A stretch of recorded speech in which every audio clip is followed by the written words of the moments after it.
I'm Holly. I'm an alcoholic still, and that was absolutely amazing. Oh my God. What an amazing message. And now I'm super excited because we're going to be moving into steps 8, 9, and 10 with an amazing woman. Absolutely amazing woman. I want to start us off with a prayer. If we could just take a second, breathe in, and breathe out. This is called the Step 10 prayer. God, I pray I may continue to grow in understanding and effectiveness, to take daily spot check inventories of myself, to correct mistakes when I make them, to take responsibility for my actions, to be ever aware of my negative and self-defeating attitudes and behaviors, to keep my willfulness in check, to always remember I need your help, to keep love and tolerance of others as my code, and to continue in daily prayer how I can best serve you, my higher power. Amen. And I am so excited and pleased that we have Cyndi M. from Louisville, Kentucky here to do steps 8, 9, and 10. And I have to tell you that I've been listening to this woman for decades. She is inspirational and amazing to me. I use her story with sponsees, and I actually got to have a pajama party with her in a hotel room one night because she didn't have any snacks, and I did. What an honor. And so I give you Miss Cyndi M. Take it away, Cyndi. Thank you, Holly. Hi, my name is Cyndi Masters, and I'm an alcoholic. And because of the grace of God, some simple actions in this program and both sides of sponsorship, I've been sober every single day in a row since December the 17th, 1985. And for that, I'm extremely grateful. It is the biggest deal in my life. And because of that, I have this really big, amazing, awesome life. I'm very surprised to see my sponsor here. I did not tell her I was doing this today. So here's my truth check, right? So good to see you. I love you, Holly. I consider you to be certainly one of my good friends. And, that's one of the neatest things that's come as a result of working these steps and being sober is that, I have the capacity to trust now. Not every moment of every day, but I have the capacity to trust, which gives me the capacity for real friendships and real partnership with other human beings. And this is one of the places it starts. So I don't know who's on here and I don't know how long you've been sober. So I'm going to talk a little bit about my experiences with 8, 9, and 10 as a newer person and as my first time going through. And I'm not here to teach you. I'm here to share with you. And that's really the position that I try to take when I talk about the steps. I went through a period of time in my recovery. I have all the big books. I have all the literature. I have all the Oxford group. I've got all the first editions. I've got it all. And so I became very academic in my approach and very to the letter of the law. And often with the letter of the law, I missed the spirit of it. And so what I hope to share with you is the spirit of the step in my life. And that's something that Snow helps me improve on every day. For me, the important thing is we are on step 8, which follows step 7, which follows step 6, which follows step 5. I just want to be really clear that I do not believe that you can be effective in the 8th, 9th, or 10th step if you have not been effective in the steps before it. Because, we've just come from that hour alone in the 7th step where we're looking at like what we just looked at about ourselves. And I know when I did my first 7th step, I was so vulnerable. And thank God they told me to take it to God because I was looking at myself clearly for the first time. It was a temporary separation from ego long enough for me to see what was broken inside of me and what only God could fix. And so the next thing that it says is that we made a list of all the persons we had harmed. And it's funny, there's some differences in the big book and the 12 and 12, and I use both. When you're new, I think the big book is definitely your primary source, but I do use both books. For me, my entire list, and it infers this in the 12 and 12, my entire list did not come strictly from my 4th step. There were people that I had harmed that I had no resentment sex are fear related to. And so I had to add those. Now, what I didn't understand is that shame is a form of fear. And so if I would have put all the things I was ashamed of under the fear category, probably my list would have been complete. But when I was new, I couldn't do that. The other thing I want to share with you is that often as newcomers, what we want to do is we want to purge ourselves of how bad we feel about ourselves. And we want to go get rid of that shame. So particularly with parents and things like that, I've watched a lot of times people just even before they get through the steps and without a direction of a sponsor, just go puke and confess everything they've done. That is not amends. That is absolutely not amends. Amends, I pulled up the definition, and I also have a 1939 dictionary, which was when they wrote the big book, but this is not from that dictionary. And amends is to compensate or make up for wrongdoing. It's not to say I'm sorry. It's not to confess. It's to compensate, to make up for, to make right. And wow, I didn't understand very much about that. So when I finally made my list, right, I've got my list, I've added who belongs to it. I had a sponsor who had me break it up into who am I ready to make amends to? Because it says we need, in the 8th step, we're becoming willing to make amends to them all. And if we're not quite ready with some of them, we pray for the willingness to do so. And so my sponsor had me put them on index cards. And we start with everybody that I'm willing to make amends to right now. Part of that is I have to clearly see my fault. And I have to have discussed it with my sponsor. And she also had me put the contact information of the person on the back of the card. That way I couldn't have an excuse of not being able to find them to not make the amend. And so on that card on the front side is their name and what I did to them. That's all it is, what I did to them. And those cards I took to my sponsor and we looked at what does this amend look like?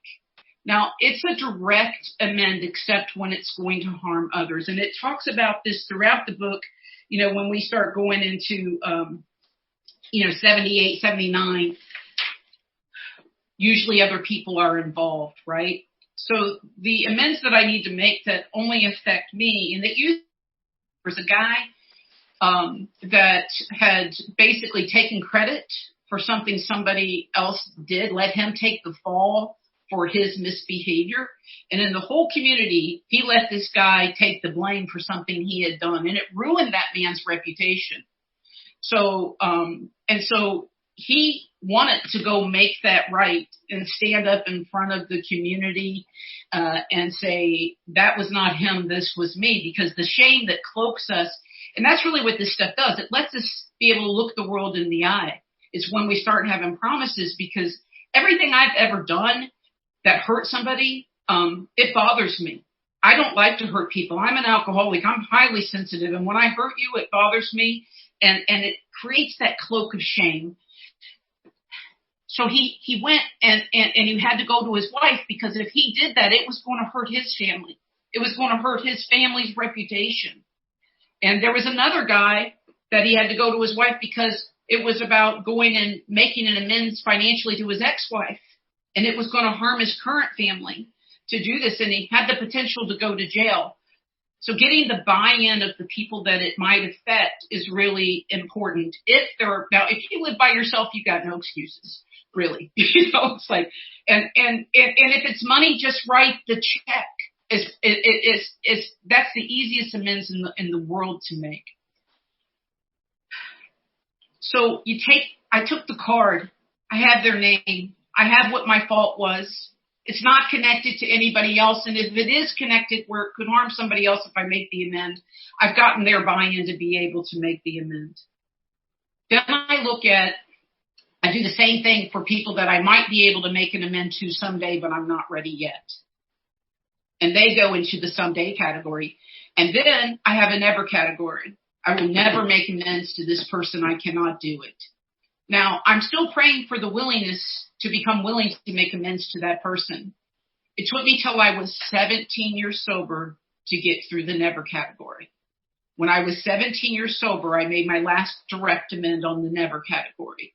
This is not an overnight matter. And had I made that amend one day before, I would have really, really caused harm. And that's why. See, between the third and fourth column in the first step, we do forgiveness. We set aside what they've done. We pray for them. We see them as a sick person, which is an effort at forgiveness. When I come in to make a direct amend, I cannot make an amend to you if I've not forgiven you for what I was ever mad at you about in the first place, because I will harm you. And so that's why my amend had to wait, because I had not reached a place of true forgiveness. And I'll share what that was here in a second. So what those cards did for me is they took away my excuses. I knew where I was. I knew what I needed to do to amend it. The easiest amends in the world are writing the check. That's just easy. The hard ones are when I know that I've really hurt you. I've harmed something besides your pocketbook. You know, those things crush me. And having to go directly to you and look at you and say, I recognize that I've harmed you. This is how I was taught to do it. I recognize that I have harmed you. And I am sorry for that. And I would like to make that right in any way possible. And I know that I may not know all of the ways that I have harmed you.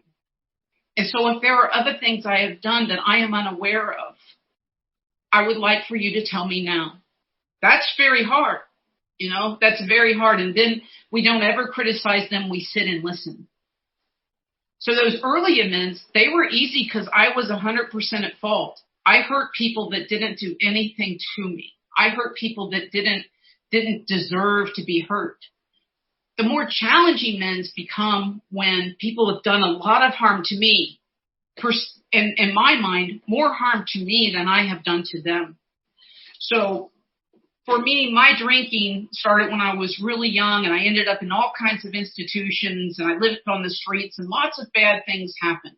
Lots of bad things happened with me growing up, and I was full of anger when I first got here, so I let go of it in intervals. This is a big part of letting go of that anger. I blamed the world for my condition. This begins to let me have responsibility, which then begins to let me own my life.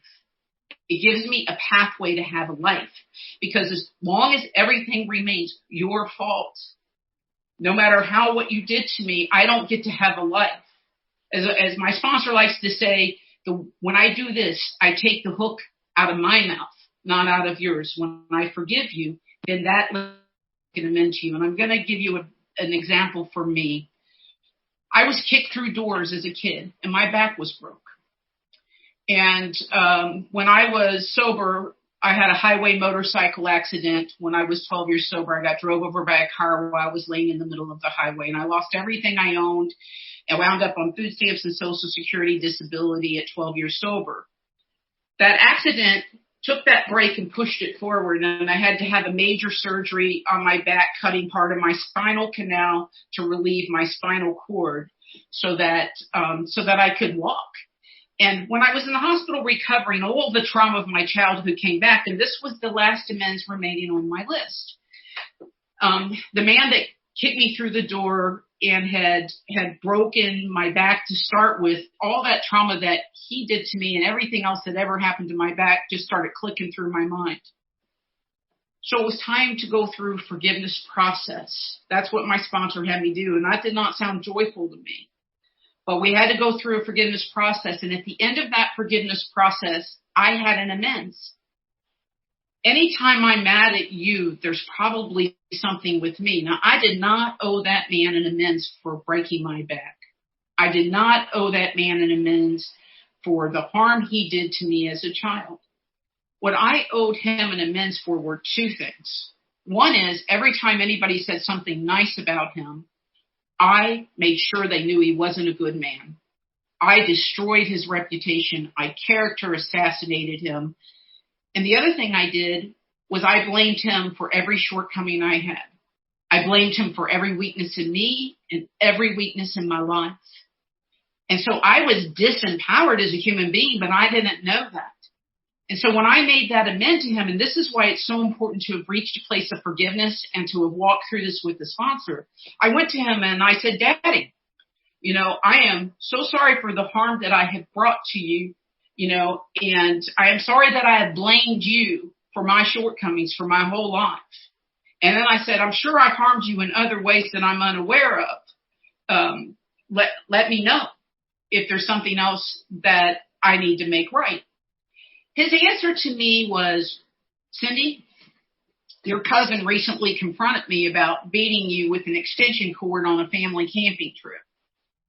And my legs and back had bled. And he said, I don't recollect that at all because my dad never remembered. My dad was a wounded person and he disassociated. And it took me a long time to have compassion for him, but I sure do now because I know the kind of brutality it takes to make you dissociate. And so he repeated my words. He said, I'm so sorry. I'm so ashamed that I did that. Now I've been waiting my whole life for him to own anything he ever did to me. And then he said, my words, if I've done anything else to harm you, let me know. Well, walk and load, baby. I've been waiting my whole life to tell him what he did to me. But because I had done that forgiveness work, what came out was, that was a long time ago. And I forgive you. I forgive you. How about we move on and have as good a relationship as possible? Now, let me tell you what that did for me. My past is clean. My past is clean. I don't wake up with those nightmares anymore.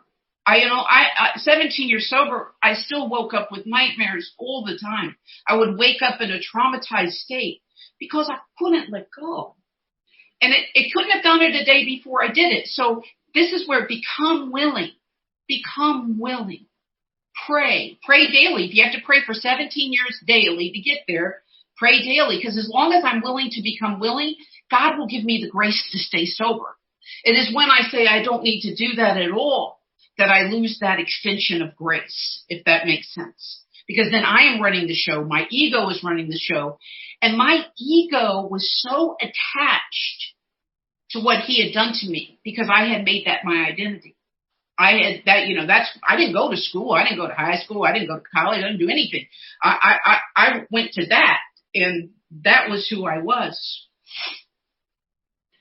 So I'm a free woman. I am a free woman. Now I'm 34 years sober, so I've doubled that amount of time I had then. And I have nothing left from my first 4-step. So for me, the harder amends, even than that one, have been the amends that accumulate from here to there in my sobriety. It has been when I am not aware of myself, and as I'm working with my sponsor right now on, and I attach to certain parts of my ego, which separates me from God. I will always, I'm not a perfect human being.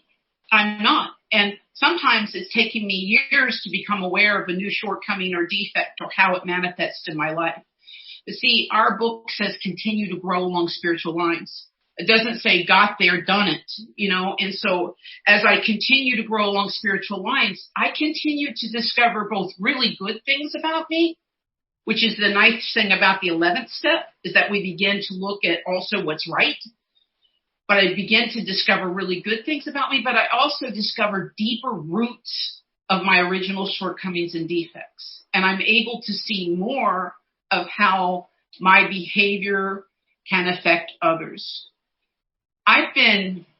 This is the longest I've been out of an inpatient hospitalization since 1998 when I had the wreck. I followed the wreck with cancer, and then I had the lower back thing, and then I ended up falling through an attic and being paralyzed, spending 3 months in the hospital. And so I've had lots of medical things, and medical things beget medical things. And when you put me in a hospital, necessarily on medication, away from Alcoholics Anonymous other than my visitors, I still become an idiot. And I do harm because I lash out and I lose my filter, and I have a traumatic brain injury, and it's taken me a long time to learn how to put filters in place to not just flip out with what I think. No matter why I have mistreated somebody, no matter why I've misspoken to somebody, whether it's because I have a brain injury, whether it's because I was in the hospital having the surgery and not aware of myself, I am still responsible for my conduct and what it does to you. And going back and owning that has been incredibly painful and humbling. And I am only grateful that I can do it because it's also been free. Now, I've been very fortunate, and I have a company. I have 3 companies, and I have employees, and I have lots of very first world problems, which is a long way to come from at 12 years sober, being on food stamps and Social Security disability as a result of a wreck. But often the pressure is a great deal for me, and I don't necessarily have the skill set to do what I'm doing. I've just been very graced. And so right now my process, and this is really, I'm talking more about 10th step, but it becomes a 9th step when I'm not amending it today. So when I'm aware of what I do today and I make it right today, which I do with many things because I make many mistakes a day, we're good. Where I have to go back and make amends now is when there were things last year that I did that harmed people, but I couldn't see how it harmed them. I didn't have the self-awareness to know that I was hurting other people. And it's not the things like I came in here with. I'm not stealing from people. I'm not clobbering people. I'm not hitting them. I'm not doing felonies. I just have lots of little misdemeanors that I do, that are harmful to others. And going back and owning that in primary relationships and making it right and becoming different and to behave differently moving forward. So for the 9th step, that really kind of summarizes my process with it. I have never had a whole year that I covered everything every single day that I didn't have to go back and look at my last year and say, did I miss something? Did I miss something? And that's why I continue to go through the steps. And you can call what I do 10th step, or you can call it a 9th step. I do both.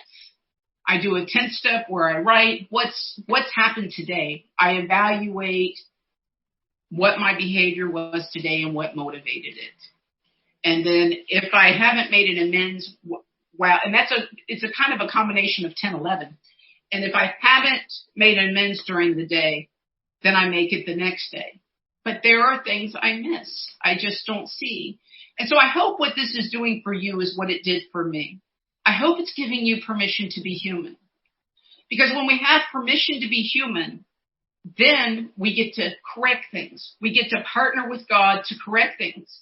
But where I become the most offended is when my ego is attached to a certain reputation or a certain way I look to you.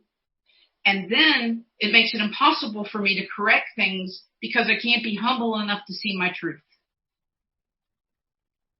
And I am on a roll today. I've been in back-to-back business meetings coming straight into this, and so I hope that I'm making some kinds of sense.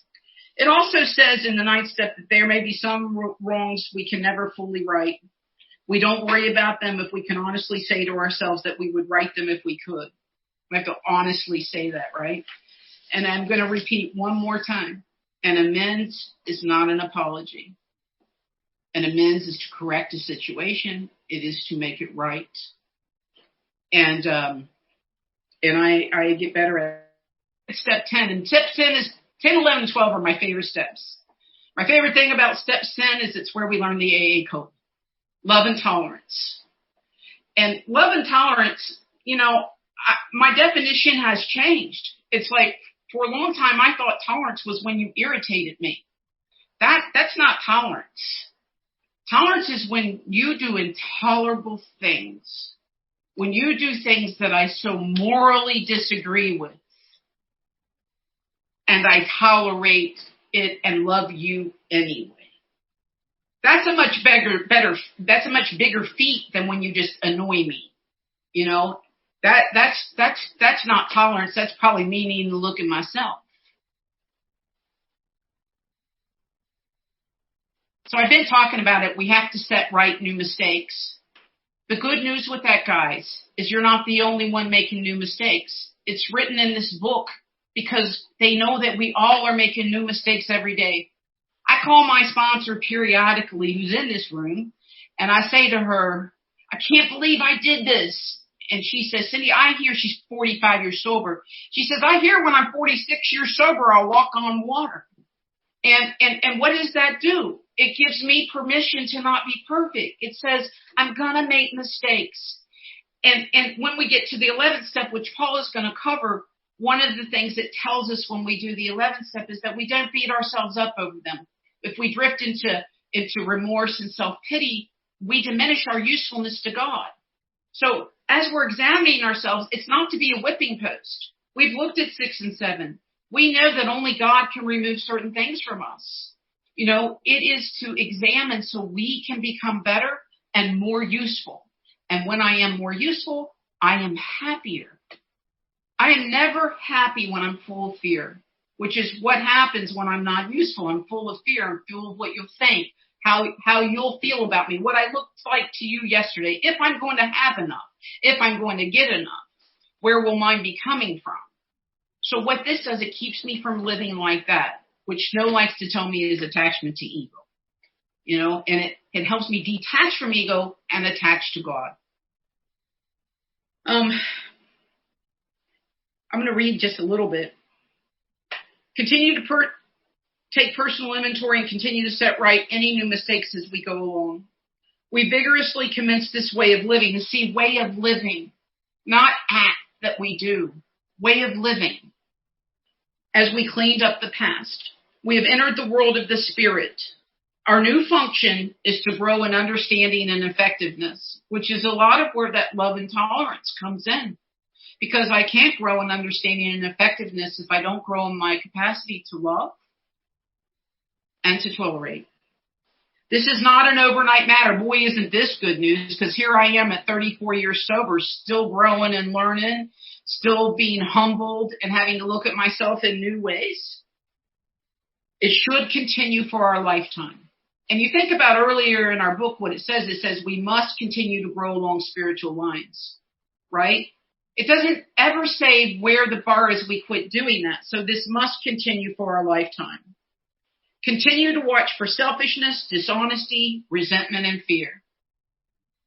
And every time I want to believe I'm not living with any of those, having any influence in my life, boy, do they pop up and show me where they still are. When these crop up, now this is the key because this is the solution. When these crop up, we ask God at once to remove them. So when I owe something that's selfish, dishonest, any of those things, I don't immediately go try to make it right. I immediately go to God and I ask God to remove them. I sometimes even ask God for forgiveness. Then I discuss them with someone immediately, not who it's affecting. I discuss them with another human being. I tell on myself. And I'll tell you what the bonus of telling on myself is. It depletes the shame. When I tell you what I've just done or how I've behaved in a way that is not my ideal, I can let it go and I don't have to walk through the day cloaked with shame with it bothering me in the back of my head like that chatter we come into AA with. You piece of junk. You know that you're not really doing the right thing. Da-da-da-da-da. So when I do that, it lets it go. Now I can be free. I can be present. I have the possibility to be useful.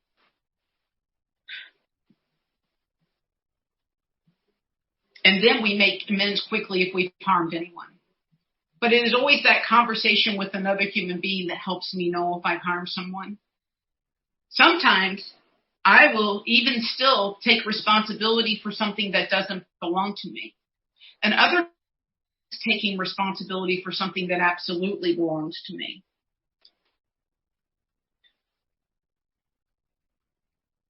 Then we resolutely turn our thoughts to someone we can help. Love and tolerance of others is our code. And that really is the key, because see, when I'm busy helping you, and I don't care who you are, I don't care if you're my neighbor that needs their driveway shoveled.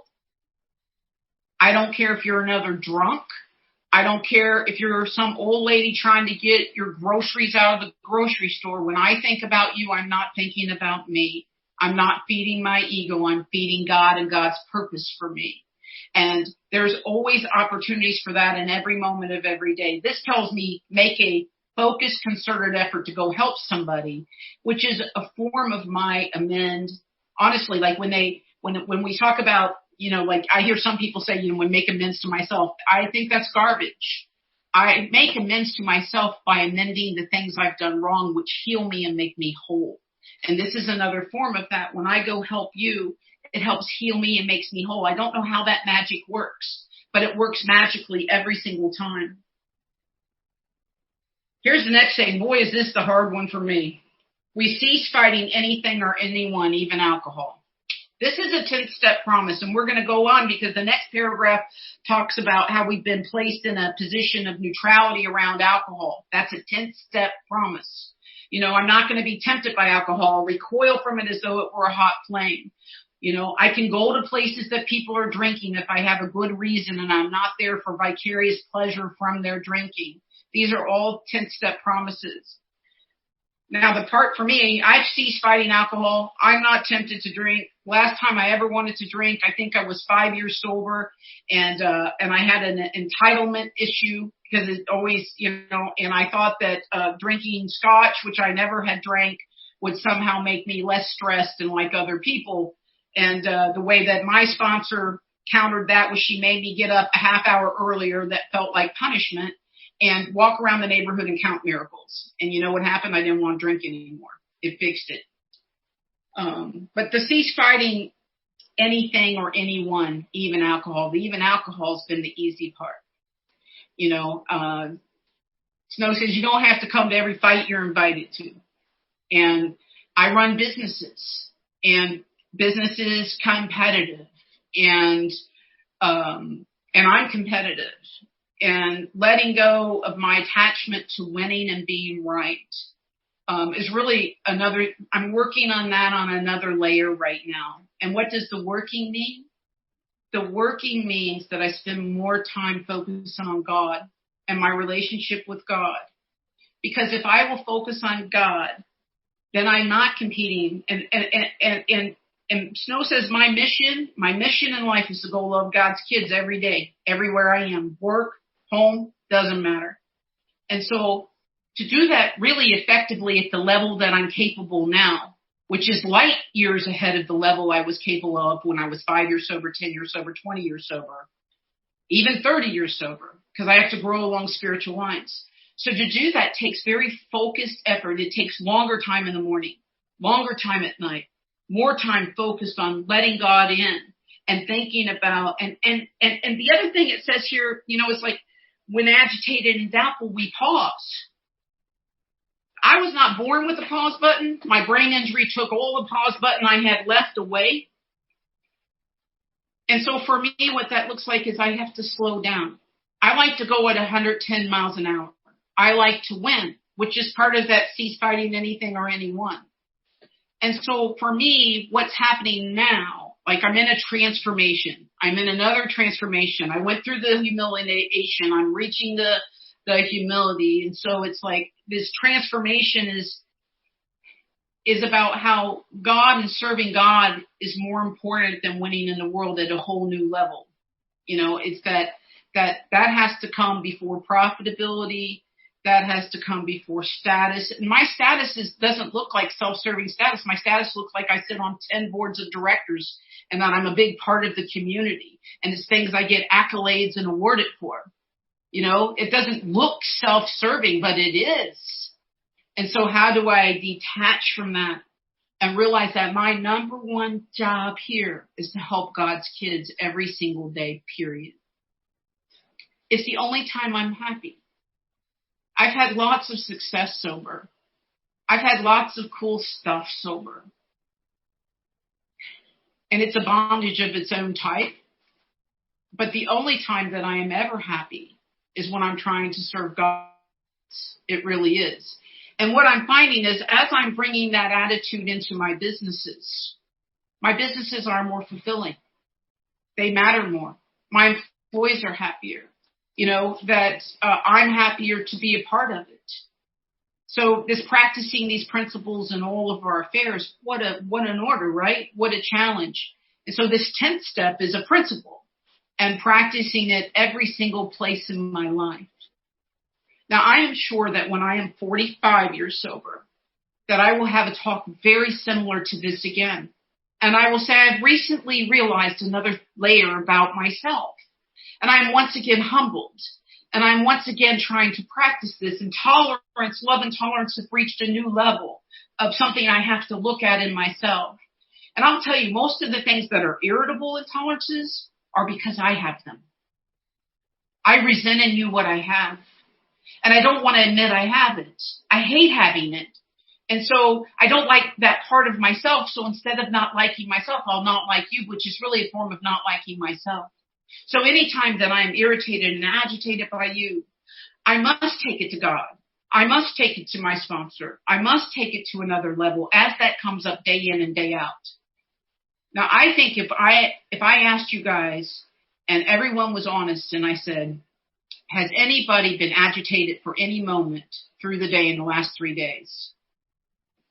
If anybody said no, I'm sorry, but I simply wouldn't believe you.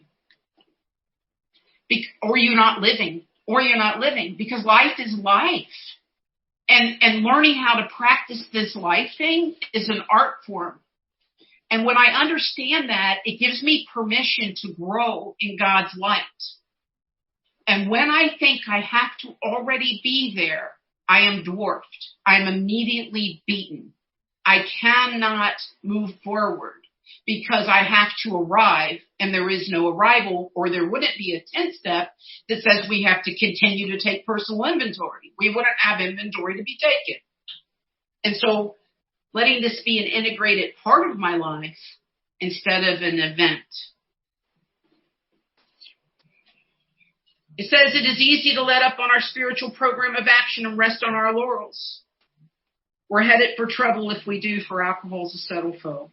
We're not cured of alcoholism. Snow reminds me of that more than I want to be reminded. Alcoholism wakes up with me every single day. The fact that I have 34 years sobriety does not mean that I don't wake up with alcoholism. I do. And the truth is it looks different today, but there's a part of me that I consider to be that alcoholic piece of me. It's the piece of me that's out to get me. It's the piece of me that will sabotage my life all the time, saying that it's taking care of me. And the only way I stay separated from that is to stay close to God. That's it. There's no other way for me to stay separated from that. It says, much has already been said about receiving strength, inspiration, and direction from Him who has willpower and knowledge. If we have carefully followed directions, we have begun to sense the flow of the Spirit into us. To some extent, we have become God conscious. What a powerful statement. And I remember when I first connected with that part of me that's capable of God consciousness. You know, in Hindu, they have a word called namaste. And that word recognizes that there's something very perfect inside of me, and there's something equally perfect inside of you. It's a little button. It's a little tiny thing that we can cover up with our ego and our fears and our desires. But that's the part of me that can hear God. That's the part of me that can have God consciousness. It is the part of me that is pure and perfect. And I have to shred all of these other things in steps 9 and 10 so that I can have consistent God consciousness. And the really hard time is when that God consciousness tells me something and it's not what I want. And I'm so convinced that I'm mishearing God and that God just doesn't understand what I want. And so I pursue what I want anyway, even though this little thing in me keeps saying, not, no. And every time it fails. Every time whatever I'm chasing that is more important than that little knock that God has inside of me, every time it fails. Not only does it fail, it harms and I regress. I have to go back and redo work I've already done because I'm not paying attention. So what to me this asks us to do is be awake. We get to go through life awake. Life doesn't happen to us anymore. We're engaged with life because we're engaged with God. And we get to do this harmonious dance in life. Now, I'm a terrible, including with this. I stumble, I fall, I have a third foot. But I still can hear the music. And I still try to dance. And I try to do this. I consider 10, 11, and 12 to be like an art form for living that we have to grow and evolve into. This is where we begin to think and we begin to grow our relationship with God in different ways because our book and what we learn in AA is elementary. We need an elementary version of spirituality so that we thick-headed, self-centered alcoholics can hear it. And then the goal is, how do we grow that? How do we expand that relationship When we start getting to 10, 11, and 12, we begin to be able to do that. And I'm sure Paul is going to talk a lot about that. And that's what it says. The last sentence related to step 10 says we must go further, and that means more action. And that's 11 and 12, but it's also further with how do I do my daily dance? How do I do my daily, how do I love you? How I love has grown so much. I love big. And sometimes I hurt really big because I love big.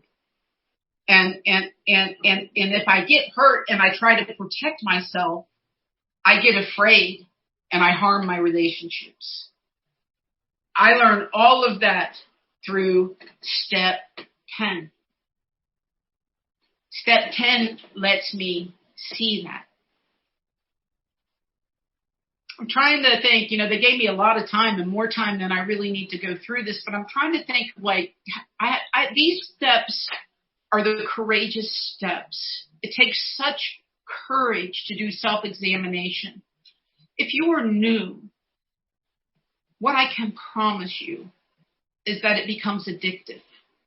Once you learn to self-examine, and we find the reward that comes from being willing to look honestly at ourselves. Doing it the next time is easier.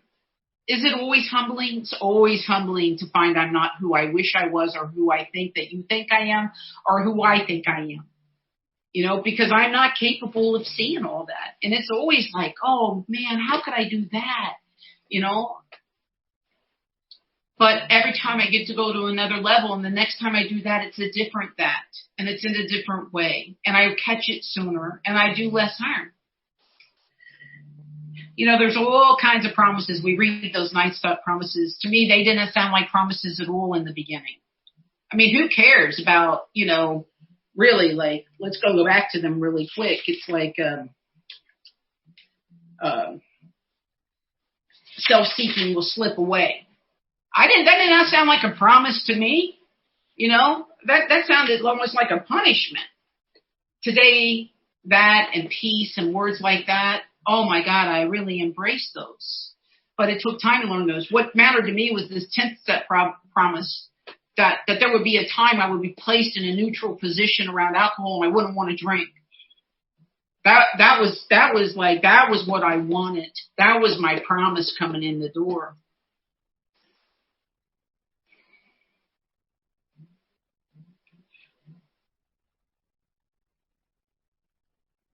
I can't tell you how grateful that I am to be a member of Alcoholics Anonymous. I'm a street urchin. I come from the streets and institutions. I was adopted and wound up back in orphanages. I'm glad I have alcoholism, which I never thought I'd say, because alcoholism gave me you. And without alcoholism, it looked like my life wasn't going to be that hot anyway. But with alcoholism, what I got was an opportunity to learn how to live. And that's what we're talking about today. And because of you, I have a life. I have relationships. That's because of these steps. That's how we continue to have relationships. And I'll tell you what, true partnership, like it talks about in the 12 and 12, that's hard. It goes completely against everything in my being. I don't care if it's platonic friendships, lover, whatever. It's like to really partner with you, expose myself to you, give you the same freedom of human error that I give myself. That's that love and tolerance. It's hard. And it's against the grain for me. It doesn't fit with my self-centeredness. But it's the most rewarding thing that's ever happened in my life. It starts with our sponsor. It goes to our friends. And then hopefully it comes and creates a part of our home life. Lucky us. I have a life that lets me keep growing and being a better human being every day. If you're judging me for how you knew me 10 years ago, 20 years ago, 5 years ago, probably even last year, you're judging the wrong woman. I promise that because I keep growing and I keep becoming different and I keep becoming better because of these steps that we're talking about right here. I don't have a lot more to say. I feel like I've covered about everything that there is to be covered in 8, 9, and 10. The rest of it is practice. It's the dance. It's being willing to stumble. It's being willing to have a third leg in there. It's being willing to not be perfect. It's being willing to improve. I'm not good at that. I either want to be the best or not at all. I used to tell people I either want to be really rich or I want to be really poor. I do not want to be in the middle. Like, the middle's so boring. Well, the middle's where happiness is. The middle's where happiness is. When I don't have to be the best, I don't have to be the worst, I don't have to be the greatest. I can just be. And that's where I am most useful. That's all I've got. Sorry. If anybody has questions or anything, I'll be happy to. But sorry, Holly, it's all I got. Cyndi, don't be sorry. That was absolutely amazing.